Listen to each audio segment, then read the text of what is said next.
הטיסה שלנו קצת מתעכבת, אז הכל יהיה בסדר? אימאן, איך הכל יהיה בסדר.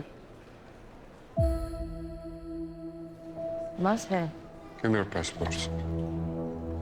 Come with us. But our flight is leaving. Wait, we're together. Your daughter was arrested. They found drugs in her backpack. It's not possible. If you arrest her, then you also need to arrest me. Watch it! Watch it! They aim to charge your daughter with drug trafficking. They're asking for 18 years. Really? חזרנו, האירוע הגדול שמלווה את כולנו בימים האלו. זה בלתי נתפס הדבר הזה. אני צריכה עזרה. אתה עוד עובד? בשב"כ אני... אולי. היה עוד מישהו שהסתובב איתה שם בהודו חוץ ממך? למה שמישהו יזייף דרכון ואני אמצא את זה אצל גלי?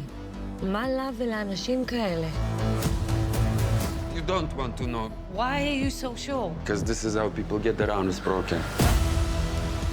היא יודעת משהו קריטי לביטחון מדינת ישראל.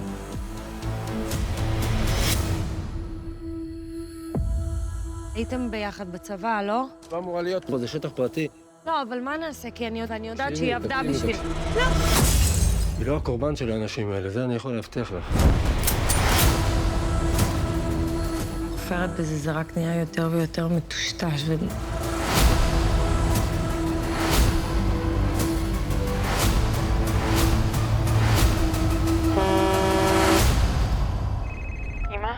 אמא זאת את?